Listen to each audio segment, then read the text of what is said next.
ಸ್ನೇಹಿತರೆ, ಈ ಹಿಂದೆ ಕಾಣ್ತಾ ಇರೋ ಅಬು ಸಿಂಬೆಲ್ ರಾಕ್ ಕಟ್ ಟೆಂಪಲ್ಸ್ ಏನಿದೆ, ಇದನ್ನು ಕಟ್ಟಿಸಿದ್ದು 2ನೇ ರಾಮ್ಸೆಸ್ ಅಂತೆ.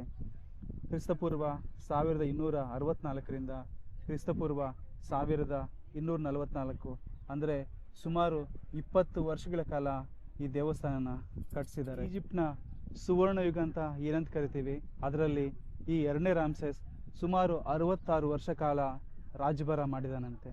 66 ವರ್ಷ ಕಾಲ ರಾಜ್ಯಭಾರ ಮಾಡೋದು ಒಂದು ಸಣ್ಣ ವಿಷಯವಲ್ಲ. ಈ ಥರ ತುಂಬಾ ಕಮ್ಮಿ ರಾಜರಿದ್ದಾರೆ ಪ್ರಪಂಚದ ಚರಿತ್ರೆಯಲ್ಲಿ.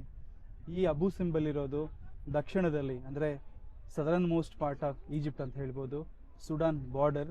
ಇದನ್ನು ನ್ಯೂಬಿಯಾ ಅಂತ ಕರೀತಾರೆ. ಈ ನ್ಯೂಬಿಯಾನ ಆಕ್ರಮಣ ಮಾಡ್ಕೊಂಡ್ಮೇಲೆ ಈ ಟೆಂಪಲ್ ಕಟ್ಟಿ ತನ್ನದೇ ಆದ ವಿಗ್ರಹಗಳನ್ನಿಟ್ಟು ಈತ ಸೂಡಾನ್ ಮತ್ತು ಆ ಕಡೆ ರಾಜ್ಯಗಳಿಗೆ ಒಂದು ಸ್ಟ್ರಾಂಗ್ ಮೆಸೇಜ್ ಕೊಟ್ಟಂತೆ.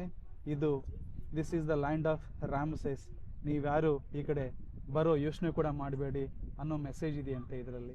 66 ವರ್ಷ ರಾಜ್ಯ ಆಳಿದ 2ನೇ ರಾಮ್ಸೆಸ್ ರಾಜ್ಯ ಕಟ್ಟೋದ್ರಲ್ಲಿ, ರಾಜ್ಯಭಾರ ನಡೆಸೋದ್ರಲ್ಲಿ, ಮತ್ತು ಈ ಮಿಲಿಟರಿ ಕಾನ್ಕ್ವೆಸ್ಟ್ ಅಂತ ಏನು ಹೇಳ್ತಾರೆ, ಹೋಗಿ ಬೇರೆ ರಾಜ್ಯಗಳನ್ನು ಜಯಿಸೋದ್ರಲ್ಲಿ, ಮತ್ತು ಈ ಥರ ಮಾನ್ಯುಮೆಂಟ್ಸ್ ಕಟ್ಟೋದ್ರಲ್ಲಿ, ಮತ್ತು ಈ ಗೋಲ್ ಕೂಡ ತುಂಬಾ ಫೇಮಸ್ ಅಂತೆ ಈ ರಾಮ್ಸೆಸ್ 2. ಈತ ಲಿವಿಂಗ್ ಗಾಡ್ ಅಂತ ಹೇಳ್ಕೊತಾ ಇದ್ದಂತೆ, ದೇವರಿಗೆ ಸಮಾನ ಅಂತ ಹೇಳ್ಕೊತಾ ಇದ್ದಂತೆ, ಮತ್ತು ತುಂಬ ಈಗೋ ಉಳ್ಳವನಾಗಿದ್ದಂತೆ. ಆದ ಕಾರಣ ನನ್ನ ಹೆಸರು ಯಾವತ್ತಿಗೂ ಈ ಥರ ಚರಿತ್ರೆಯಲ್ಲಿ ಇರಬೇಕಂತ ಈ ಥರ ಸುಮಾರು ಕೆಲಸಗಳನ್ನ ಮಾಡಿದ್ದಾನೆ ಈ 2ನೇ Ramses. Thrown to the battlefield, to the temples that touch the sky, my name shall live forever. ಕ್ರಿಸ್ತಪೂರ್ವ 13ನೇ ಶತಮಾನದಲ್ಲಿ ಸುಮಾರು ಸಾವಿರಾರು ಜನ ಇದನ್ನು ಕಟ್ಟಕ್ಕೆ 20 ವರ್ಷಗಳ ಕಾಲ ಸತತವಾಗಿ ಕಷ್ಟಪಟ್ಟಿದ್ದಾರಂತೆ. ಈಜಿಪ್ಟ್ನ ಸುವರ್ಣ ಯುಗ ಮುಗಿದ ಮೇಲೆ, ಈಜಿಪ್ಷಿಯನ್ ಸಿವಿಲೈಸೇಷನ್ ಡಿಕ್ಲೈನ್ ಆದಮೇಲೆ ಇಲ್ಲಿ ಯಾರೂ ಬರ್ತಾ ಇರಲಿಲ್ಲಂತೆ 100 ವರ್ಷ. ಆದ ಕಾರಣ ಇಲ್ಲಿ ಈ ಮರಳು ಮತ್ತು ಪ್ರವಾಹ, ಭೂಕಂಪಗಳಿಂದಾಗಿ ಈ ಟೆಂಪಲ್ ಕುಸಿದು ಬಿದ್ದು ನೆಲ ಸಮಾಧಿ ಆಗಿಬಿಟ್ಟಿತ್ತಂತೆ ಮರಳಲ್ಲಿ. ಇದೆಲ್ಲ ಮಣ್ಣಲ್ಲಿ ಮುಚ್ಚೋದ ಸಾವಿರಾರು ವರ್ಷಗಳಾದಮೇಲೆ, ಅಂದರೆ 1813ರಲ್ಲಿ ಈ ಸ್ವಿಟ್ಜರ್ಲ್ಯಾಂಡಿನ ಎಕ್ಸ್ಪ್ಲೋರರ್ ಏನಿರ್ತಾನೆ JL ಬ್ರಕ್ಹಾರ್ಟ್, ಆತ ಬಂದಿದ್ದನ್ನು ಪತ್ತೆ ಹಚ್ತಾನೆ.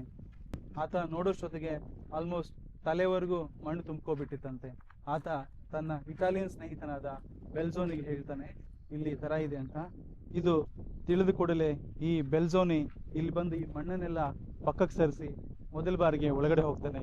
2500 ವರ್ಷಗಳಲ್ಲಿ ಒಳಗಡೆ ಹೋದವರಲ್ಲಿ ಈ ಬೆಲ್ಝೋನಿ ಮೊದಲನೆಯವನಂತೆ. ಆ 2500 ವರ್ಷ ಇದರ ಒಳಗಡೆ ಯಾರೂ ಹೋಗಿಲ್ಲ, ಯಾರಿಗೂ ಗೊತ್ತಿಲ್ಲ. ಇದೀಗ ನೀವು ನೋಡ್ತಾ ಇರೋ ಅಬು ಸಿಂಬೆಲ್ ಟೆಂಪಲ್ಸ್ ತನ್ನ ಒರಿಜಿನಲ್ ಲೊಕೇಶನಲ್ಲಿ ಇಲ್ಲ. ಅದರ ಒರಿಜಿನಲ್ ಲೊಕೇಶನ್ ಬಂದು ಈ ಲೇಕ್ ಕಾಣ್ತಾ ಇದೆಯಲ್ಲ, ಲೇಕ್ ನಾಸರ್, ಇದ್ರ ಕೆಳಗಡೆ ಸುಮಾರು 65 ಮೀಟರ್ ಒಳಗಡೆ ಇತ್ತಂತೆ. 1960ರಲ್ಲಿ Egypt government Aswan dam ಕಟ್ಟಬೇಕಂತ decide ಮಾಡ್ತು. ಈ ಲೇಕ್ ನಾಸರ್ ಆದಮೇಲೆ ಈ ಟೆಂಪಲ್ ಮುಳುಗೋಗ್ತಾ ಇತ್ತಂತೆ. ಅದೇ ಕಾರಣಕ್ಕೆ ಯುನೆಸ್ಕೋ ಮುಂದೆ ಬಂದು ಇನ್ನೂ ಒಂದು 50 ದೇಶಗಳ ಜೊತೆಗೂಡಿ ಇದನ್ನ ಅಲ್ಲಿಂದ ಇಲ್ಲಿಗೆ ಮೂವ್ ಮಾಡಿದ್ರಂತೆ. ಆ 50 ದೇಶಗಳಲ್ಲಿ ಭಾರತ ದೇಶ ಕೂಡ ಒಂದಂತೆ ಸಹಾಯ ಮಾಡಿದ್ರಲ್ಲಿ ಇಲ್ಲಿಂದ ಇಲ್ಲಿಗೆ ಮೂವ್ ಮಾಡಕ್ಕೆ. 50 ದೇಶಗಳಿಂದ ಸಾವಿರಾರು ಇಂಜಿನಿಯರ್ಸ್, ಆರ್ಕಿಟೆಕ್ಟ್ಸ್ ಮತ್ತೆ ಕಾರ್ಮಿಕರು ಎಲ್ಲ ಸೇರಿ ಈ ಟೆಂಪಲ್ನ ಸುಮಾರು 65 ಮೀಟರ್ ಮೇಲೆ ಮತ್ತೆ 200 ಮೀಟರ್ ಹಿಂದ್ಗಡೆಗೆ ಜರುಗಿಸಿದ್ದಾರಂತೆ. ಬನ್ನಿ ನಾವು ಇವಾಗ ಟೆಂಪಲ್ ಒಳಗಡೆ ಹೋಗೋಣ. ಎಂಟ್ರೆನ್ಸ್ ಅಲ್ಲೇ 4 ದೈತ್ಯಾಕಾರದ ವಿಗ್ರಹಗಳಿವೆ. ಈ 4 ವಿಗ್ರಹಗಳು ಕೂಡ ಈ 2ನೇ ರಾಮ್ಸೆಸ್ದೇ ಅಂತೆ.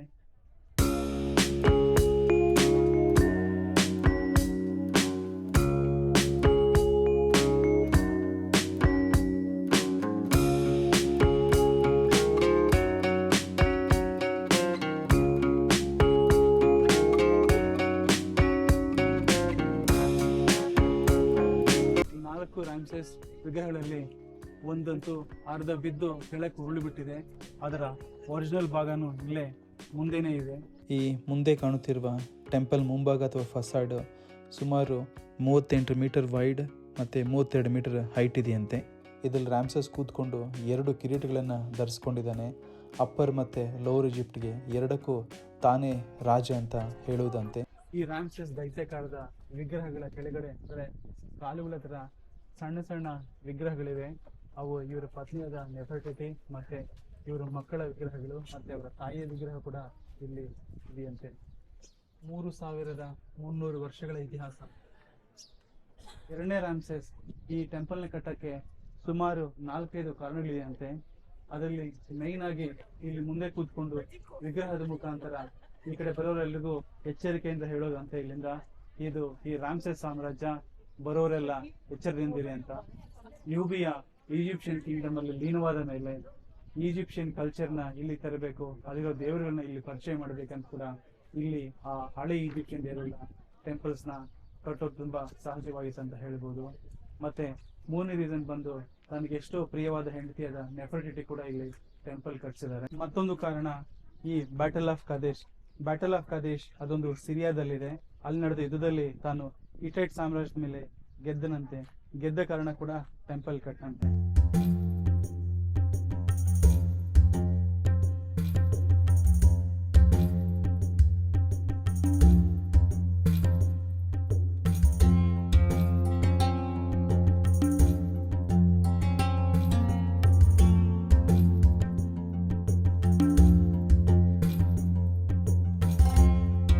ಇದೀಗ ಟೆಂಪಲ್ ಒಳಗಡೆ ಎಂಟ್ರಿ ಆದ ತಕ್ಷಣ ಇರೋ ಈ ಹಿಪ್ಪೋ ಸ್ಟೈಲ್ ಹಾಲ್ನಲ್ಲಿ ಸುಮಾರು 8 ಸ್ಟ್ಯಾಚ್ಯೂಸ್ ಇದೆ ಈ ರಾಮ್ಸೆಸ್ದು. 2 ಕಡೆ 4 ಸ್ಟ್ಯಾಚ್ಯೂಸ್ ಇದೆ. ಈ ನಿಂತಿರೋ ಸ್ಟ್ಯಾಚ್ಯೂಗಳಲ್ಲಿ ರಾಮ್ಸೆಸ್ ಒಸೈರಿಸ್ ದೇವ್ರ ಥರ ಅವತಾರದಲ್ಲಿದ್ದಾನೆ. ಒಸೈರಿಸ್ ದೇವ್ರು ಅಂದರೆ ಗಾಡ್ ಆಫ್ ಆಫ್ಟರ್ ಲೈಫ್. ಕೈಯಲ್ಲಿ ಬೇರೆ ಕುರ್ಕಂಡ್ ಫ್ಲೈಲ್ ಕೂಡ ಇಟ್ಕೊಂಡಿದ್ದಾನೆ ಒಸೈರಿಸ್ ಥರ. ಒಸೈರಿಸ್ ಅವತಾರದಲ್ಲಿರೋ ಈ ರಾಮ್ಸೆಸ್ ಹೇಳೋದು ಈ ಜನ್ಮಕ್ಕೆ ಮಾತ್ರವಲ್ಲ, ಜನ್ಮಕ್ಕೂ ತಾನೇ ಈ ಈಜಿಪ್ಟಿಗೆ ರಾಜ ಅಂತ ಹೇಳೋದಂತೆ. ನಾವಿವಾಗ ನೋಡ್ತಾ ಇರೋದು ದೇವಸ್ಥಾನದ ಒಳಗಡೆ ಗೋಡೆಗಳ ಮೇಲೆ ಬಿಡಿಸಿರುವ ಚಿತ್ರಗಳು. ಈ ಚಿತ್ರಗಳೆಲ್ಲ ರಾಮ್ಸೆಸ್ನ ಜೀವನ ಶೈಲಿಯನ್ನು, ತನ್ನ ಅಚೀವ್ಮೆಂಟ್ಸ್ನು, ತಾನು ಗೆದ್ದಿರುವ ಯುದ್ಧಗಳನ್ನು ಮತ್ತು ತಾನು ಕಟ್ಟಿಸಿರುವ ಮಾನ್ಯುಮೆಂಟ್ಸ್, ಆತನ ಎಲ್ಲ ಚರಿತ್ರೆಯನ್ನು ಚಿತ್ರಗಳ ರೂಪದಲ್ಲಿ ಇಲ್ಲಿ ಬಿಡಿಸಿದ್ದಾರೆ. ಸುಮಾರು ಚಿತ್ರಗಳಲ್ಲಿ ನಾವು ನೋಡ್ಬೋದು ರಾಮ್ಸೆಸ್ ದೇವರ ಪಕ್ಕನೇ ಕೂತಿದ್ದಾನೆ, ಅಂದರೆ ತಾನು ದೇವರ ಸಮಾನ ಅಂತ ತಾನು ಗುರುತಿಸಿಕೊಂಡಿದ್ದಂತೆ. ಈಗ ನಾವು ನೋಡ್ತಾ ಇರೋ ಚಿತ್ರ ಬ್ಯಾಟಲ್ ಆಫ್ ಕಾದೇಶ್ದು. ಈ ಯುದ್ಧದಲ್ಲಿ ರಾಮ್ಸೆಸ್ ಕುದುರೆ ಮೇಲೆ ಸವಾರಿ ಮಾಡಿಕೊಂಡು ತನ್ನ ಶತ್ರುಗಳನ್ನು ಸಾಯಿಸಿರೋದನ್ನು ಮತ್ತು ಅವರ ಮೇಲೆ ಗೆದ್ದಿದ್ದನ್ನು ಇಲ್ಲಿ ಚಿತ್ರೀಕರಣ ಮಾಡಿದ್ದಾರೆ.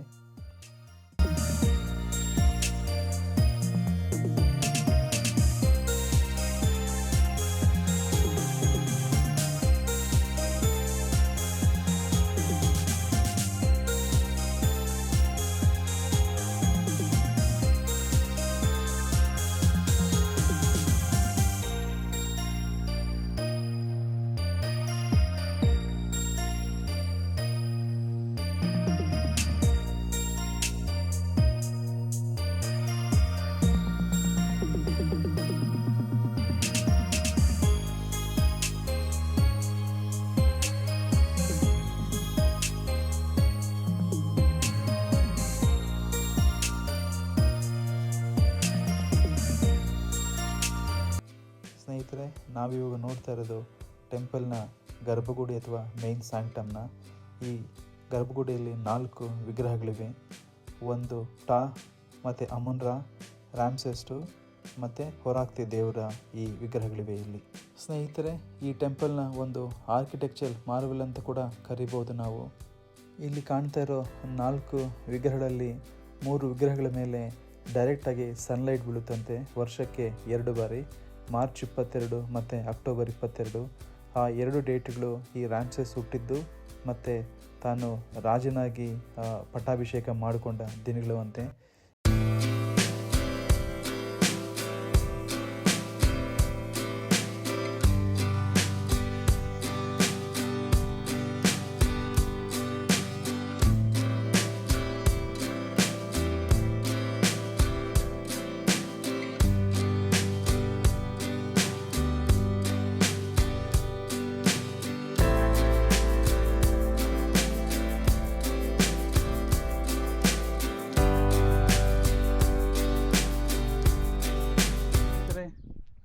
ಅಬು ಸಿಂಬೆಲ್ನ ಮೇನ್ ದೇವಾಲಯನ ಮುಗಿಸಿದ್ವಿ ರಾಮ್ಸೆಸ್ದು. ಈಗ ಹೋಗೋಣ ನೆಫರ್ತಿಟಿ ದೇವಾಲಯಕ್ಕೆ ಹೋಗೋಣ. ಇಲ್ಲಿ ನೋಡಿ, ಈ ಎಂಟ್ರೆನ್ಸಲ್ಲಿ ಇಲ್ಲಿ ಕೂಡ ದೈತ್ಯಾಕಾರದ ವಿಗ್ರಹಗಳಿವೆ. ಇದರಲ್ಲಿ 2 ನೆಫರ್ತರಿದು ಮತ್ತು ಇನ್ನು 4 ರಾಮ್ಸೆಸ್ದು ಮತ್ತು ಮಕ್ಕಳದು ಚಿಕ್ಕ ಚಿಕ್ಕ ವಿಗ್ರಹಗಳನ್ನು ಪಕ್ಕದಲ್ಲಿ ನಿಲ್ಲಿಸಿದ್ದಾರೆ. ಈ ರಾಮ್ಸೆಸ್ ರಾಜನಿಗೆ ಸುಮಾರು 100 ಜನ ಮಕ್ಕಳು ಮತ್ತು 10 ಜನ ಹೆಂಡ್ತಿರು. ಅದರಲ್ಲಿ ತುಂಬ ಇಷ್ಟವಾದ ಹೆಂಡತಿ ಅಂದರೆ ಈ ನೆಫರ್ತರಿ ಅಂತೆ. ರಾಮ್ಸೆಸ್ಗೆ ನೆಫರ್ತರಿ ಅಂದರೆ ತುಂಬಾ ಇಷ್ಟ ಅಂತೆ. ತುಂಬ ಆಕೆನ ಪ್ರೀತಿ ಮಾಡ್ತಾ ಇದ್ದ ಮತ್ತು ತುಂಬ ಪರ್ಸ್ನಲಿ ಡಿವೋಟೆಡ್ ಆಗಿದ್ದಂತೆ ಆಕೆಗೆ.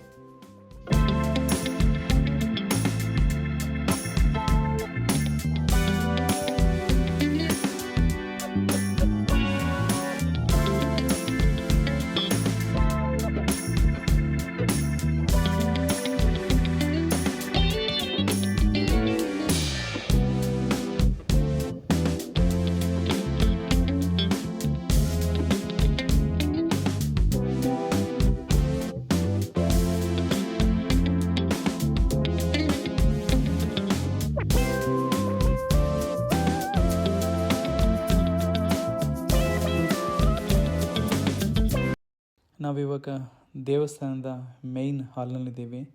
ಇಲ್ಲಿ ಸುತ್ತು ಚಿತ್ರಗಳೇ ಇದೆ. ನೆಫರ್ತರಿ ಮತ್ತು ಹಥೋರ್ ದೇವತೆಯ ಚಿತ್ರಗಳಿದೆ. ತುಂಬ ಕಡೆ ನೆಫರ್ತರಿ ಹಥೋರ್ ದೇವತೆಗೆ ಈ ಕೆಲವು ರಿಚುವಲ್ಸ್ ಮಾಡ್ತಾ ಇರೋದನ್ನು ಕೂಡ ಇಲ್ಲಿ ನೋಡ್ಬೋದು. ನಾವಿವಾಗ ನೋಡ್ತಾ ಇರೋದು ದೇವಸ್ಥಾನದ ಗರ್ಭಗುಡಿಯನ್ನು. ಇಲ್ಲಿ ಹಥೋರ್ ಎಂಬ ದೇವತೆಯ ವಿಗ್ರಹ ಇಟ್ಟಿದ್ದಾರೆ. ಈ ಹಥೋರ್ ದೇವತೆ ಲವ್, ಬ್ಯೂಟಿ ಮತ್ತು ಮದರ್ಹುಡ್ ಸಂಕೇತವಂತೆ. ರಾಮ್ಸೆಸ್ ವಿಗ್ರಹ ಮತ್ತು ಚಿತ್ರಗಳಷ್ಟೇ ದೊಡ್ಡದಾಗಿ ನೆಫರ್ತರಿದು ಕೂಡ ಇದೆ. ಆತ ನೆಫರ್ತನ ತನಗೆ ಈಕ್ವಲ್ ಆಗಿ ಟ್ರೀಟ್ ಮಾಡ್ತಾ ಇದ್ದಂತೆ. ಇದು ತುಂಬಾ ರೇರ್ ಆಗಿತ್ತು ಆ ಕಾಲದಲ್ಲಿ. ಒಂದು ಚಿತ್ರ ಕೂಡ ಯುದ್ಧ ಅಥವಾ ರಾಮ್ಸೆಸ್ ಏನು ಸಾಧನೆ ಮಾಡಿದ ಅದ್ರ ಬಗ್ಗೆ ಏನೂ ಇಲ್ಲ. ಎಲ್ಲ ನೆಫರ್ತರಿ ಬಗ್ಗೆನೇ ಇದೆ. ಕಂಪ್ಲೀಟ್ಲಿ ಪರ್ಸ್ನಲಿ ಡಿವೋಟೆಡ್ ಆಗಿ ಈ ಟೆಂಪಲ್ನ ಕಟ್ಸಿದ್ದಾನೆ ರಾಮ್ಸೆಸ್ ನೆಫರ್ತರಿಗೆ.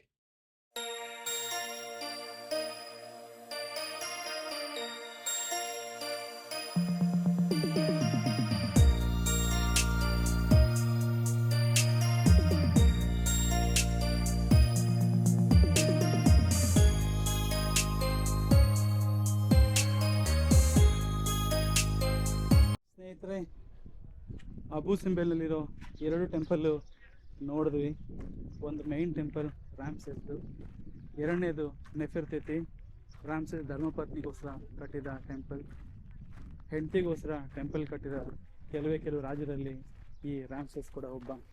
ಇಲ್ಲಿಗೆ ಅಬು ಸಿಂಬೆಲ್ ಟ್ರಿಪ್ ಮುಕ್ತಾಯವಾಯಿತು. Thank you so much.